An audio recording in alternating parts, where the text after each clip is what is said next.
తప్పు జరిగిందని ఒప్పుకునేలాగా చేసే సామర్థ్యం ఇక్కడ ప్యానెల్లో కూర్చున్న అందరికీ ఉంది, ఇక్కడ మిమ్మల్ని క్వశ్చన్లు అడిగే యాంకర్లకి ఉంది. ఎందుకంటే మీరు చేస్తున్నది ఏకపాత్ర అభినయం. ఈ ఏకపాత్ర అభినయం మానేయండి.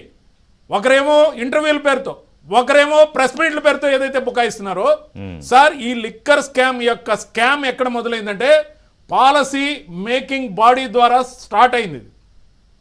ఒక పాలసీ మేకింగ్లో అనుచరులకు కానీ అనుయాయులకు కానీ తన అనుంగులకు కానీ ఏదైతే ముడుపులు వచ్చే విధంగా రూపొందిస్తారో అలాంటి స్కామ్ జస్ట్ 100 కోట్ల రూపాయల స్కామ్ విషయంలో బయటపడితేనే సిట్టింగ్ సీఎం వెళ్ళి జైల్లో కూర్చోవాల్సిన పరిస్థితి, ఇప్పుడు ఓటమి బాటపట్టి ఇంటికే పరిమితమైన పరిస్థితి మనం చూసాం. అక్కడ డిప్యూటీ సీఎం కానీ, అక్కడ మంత్రి కానీ, లేకపోతే అనేక మంది అంటే మాజీ ముఖ్యమంత్రి కూతురుతో సహా అందరినీ ఎవరైతే అనుమానితులు ఉన్నారో ఈడీ వచ్చి తీసుకెళ్ళింది. ఈ రోజున 11 కోట్లే పట్టుబడి ఉండొచ్చు. ఇది ఒక శుభసూచకం. ఎందుకంటే క్యాష్ ఇప్పుడే రికవర్ అయింది, ఇంకా తొవ్వేకుంది, బోలెడంత సొమ్ము దొరుకుతుంది. 100 మాకే సంబంధం ఆ ఫామ్ హౌస్ ఇంకా ఏవో వ్యవహారాలు ఉన్నాయి, వ్యాపారాలు ఉన్నాయి, మాకే సంబంధం అంటే దీన్నే బుకాయింపు దబాయింపు. మనకు నచ్చిన ఛానల్స్తో ఏకపాత్ర అభినయం అలా వద్దు. అన్ని ఛానల్స్ ముందుకు రండి, ట్రాన్స్పరెంట్గా మాట్లాడండి. ఎప్పుడో కోర్టులు విచారణలు ఇవన్నీ కాదు, 10 మంది ప్రశ్నలు స్వీకరించండి, ధైర్యంగా సమాధానం చెప్పండి, ఒక నలుగురితో కలిసి డిబేట్ చేద్దాం రండి. మీరు జర్నలిజం నుంచే వచ్చారు, గొప్పగా మాట్లాడతారు, మంచి ఆరేటర్స్, సమర్థులు, సర్వశాఖలు చూసిన వ్యక్తి. మరీ ముఖ్యంగా జగన్మోహన్ రెడ్డి గారు ఎప్పుడు అరెస్ట్ అవుతారా, సంబరాలు చేసుకుందాం అంటే ఆ రోజు సంబరాలకు సిద్ధంగా అన్నారు. కానీ ఈ రోజైతే సజ్జల గారు సంబరాలకు సిద్ధంగా ఉన్నారు. ఎందుకని? జగన్మోహన్ రెడ్డి గారు అరెస్ట్ అయితే పార్టీని టేక్ ఓవర్ చేసి మొత్తం మోనోపలి చేసుకోవచ్చని ఆయన ఆలోచన, ఆశ. ఏంటంటే ఇప్పుడు ఎంతున్నా జగన్మోహన్ రెడ్డి గారు రాగానే లేచి నిలబడాలి. అప్పుడైతే ఆయన కూర్చుంటారు, అందరూ లేచి నిలబడచ్చు. కానీ ఆ యొక్క పెత్తనం కోసం తప్పుదారి పట్టిస్తూ నాయకుడు అరెస్టును కూడా ఆయనే తీర్మానిస్తూ ఏమవుద్ది, అరెస్ట్ అయితే అప్పుడు మేము పరిపాలించలేదా మళ్ళా బయట వచ్చి అంటే ఆయన అరెస్ట్ అవ్వాలని కోరుకుంటున్నట్టే కదా. మేము అడుగుతున్నాం ఒక మాట.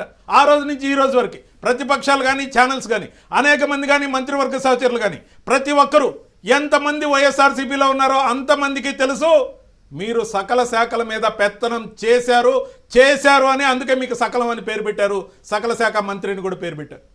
మరి నారాయణ స్వామి గారికి ఏం సంబంధం లేదని ఆయన స్టేట్మెంట్ ఇచ్చినప్పుడు సకల శాఖల్లో భాగంగా మీరు ఆ శాఖను కూడా చూసి ఉన్నారా లేదా? ముఖ్యంగా ఈ మధ్య చెవిరెడ్డి గారి దగ్గర పట్టుబడిన డబ్బులని, ఖర్చు పెట్టిన డబ్బులని, దాంట్లో మిగిలిన 5 కోట్ల నుంచి 7 కోట్ల రూపాయలు ఆ మినహాయింపు ఏదైతే మిగిలిన సొమ్ముని సజ్జల గారికి దగలపరిచారని సిట్ నివేదికల ద్వారా బయటకు వచ్చిన సమాచారం. ఒకవేళ దీంట్లో నిజం అనేది పత్రికల ద్వారా వచ్చింది కన్ఫర్మ్ అయితే ఆయనకెందుకు నోటీస్ జారీ కావట్లేదు? దయచేసి ముఖ్యమంత్రి అంటే లెక్కర్ స్కామ్ లో సజ్జల పాత్ర ఉండొచ్చు అని మీరు నమ్ముతున్నారు? ఉండొచ్చండి సార్. ఉంది అన్ని శాఖలు చూసిన వ్యక్తికి సంబంధం లేకుండా ఎందుకని స్పేర్ చేస్తున్నారు? I seriously doubt. ఇక్కడ సజ్జల గారు ఎవరితో కుమ్మక్కయ్యారు? ఎందుకు ఆయన పేరు మీద ఎఫ్ఐఆర్ కానీ, నోటీస్ కానీ, వివరణ కానీ అసలు ఏది ఎందుకు తీసుకోరు? సకలం ఆయనే కదా. మరి సంబంధిత శాఖ మంత్రి స్టేట్మెంట్ ఇచ్చిన తర్వాత కూడా ఆయన్ని కనీసం వాంగ్మూలం రికార్డ్ చేయడానికి కూడా పిలవడం లేదంటే ఒకవేళ మంచిదే, సజ్జల గారికి అసలు ఏం సంబంధం లేదని అనుకుందాం, అంత గొప్ప వ్యక్తి అనుకుందాం. మనమంతా ఇంకా జగన్మోహన్ రెడ్డి గారి పేరుని దాంట్లో కోట్ చేసిన తర్వాత జగన్మోహన్ రెడ్డి గారిని అరెస్టుని మనం నిర్ధారిస్తున్నాం. ఖచ్చితంగా తప్పు చేస్తుంటే శిక్ష పడాలని కోరుకుంటున్నాం. బీజేపీ కూడా అదే కోరుకుంటుంది. తప్పు చేసిన వ్యక్తి ఎవరైనా కూడా ఖచ్చితంగా శిక్ష పడాలి.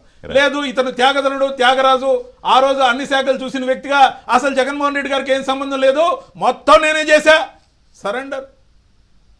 నువ్వు నాయకుడి మీద వీర విధేయుడు కదా. అంటే తాడేపల్లి ప్యాలెస్కి వెళ్ళకుండా అడ్డుపడాలి. అడ్డుపడ్డం ఎందుకు సార్? అన్ని నేనే చేశాను అంటే ఈయన జైలుకు పోతే పార్టీ మళ్ళా గెలుస్తుంది, మేము ఎలాగైనా అంటే పార్టీ మీద పెత్తనం కావాలి కానీ అన్ని నేనే చేశాను మాత్రం ఒప్పుకోడు. అసలు నాకు ఏ సంబంధం లేదన్నట్టు నిమ్మకు నీరెత్తినట్టు బుకాయింపు, దబాయింపు, అడ్డగోలు ఇంటర్వ్యూలు. ఈ ఇద్దరికి ముఖ్యంగా ఛాలెంజ్ విసురుతున్నాం మీడియా సందర్భంగా. మొత్తం మీరు కోరిన వాళ్ళని ఒక 10 మందితో డిబేట్కి రండి. ముఖ్యంగా ఇది పదే పేరు నాని గారిని సవాళ్ళు విసిరాను. ఎందుకంటే ఆయన బాగా సమర్థవంతంగా ఏదో ఒకటి చెణుకులతో చెప్తారు. అలాగే అంబటి రాంబాబు గారు ఎవరైనా రావచ్చు మీ పార్టీ నుంచి, కానీ అసలు స్కామ్ జరిగింది అని నిరూపించి ఆ డిబేట్ అయ్యే లోపల మీ చేత ఒప్పించి పంపించే కెపాసిటీ ప్రతిపక్షాలకు ఉంది. ఈ విచారణలో 4 రోజులు లేట్ కావచ్చు. 4 గంటల డిబేట్లో 4 గంటల సమయం కేటాయించండి, 2 గంటలు పూర్తిగా లైవ్ టెలికాస్ట్తో మొత్తం ఆంధ్రప్రదేశ్ ప్రజలు తీర్మానిస్తారు. మీరు స్కామ్ చేశారు, 100 కోట్లు కాదు 1000 కోట్లు స్కామ్ చేశారు, 3500 కోట్లు కాదు దాదాపు 35,000 కోట్ల రూపాయల స్కామ్ ఇది ఉండొచ్చని పూర్తిగా డిబేట్ తర్వాత జనాలందరికీ అర్థమైపోతుంది. ఇది ఒక్కటే స్కామా? Quad scam, land scam, sand scam, ఎన్ని సార్ స్కామ్లు ఇంకా లిస్ట్ ఉంది. సో ఇప్పటి వరకు ఈ ఏడాదిలో జరిగింది మనం మాట్లాడుకుంటే కేవలం లిక్కర్ స్కామ్ ఒకటే. ఇంపార్టెన్స్ ఉంది కాబట్టి ఏడాది కాలంలో దీనికే సరిపోతా ఉంది. ఇప్పుడే ఓపెన్ అవుతా ఉంది. నెల్లూరుకు సంబంధించిన వాడిగా నాకు డౌట్, క్వాడ్ స్కామ్ ఏదైతే ఉందో 2100 కోట్ల రూపాయల స్కామ్ అని. మిగతా స్కామ్లు దర్యాప్తుకి టైం సరిపోతుందా? 4 ఏళ్ళు ప్యారలల్ గా జరుగుతున్నాయి సార్, ప్యారలల్ గా జరుగుతున్నాయి. ఖచ్చితంగా వాటన్నిటి మీద ఎంక్వైరీ జరగాలి. ఖచ్చితంగా చంద్రబాబు నాయుడు గారు ఈ విషయంలో మొహమాటాలకు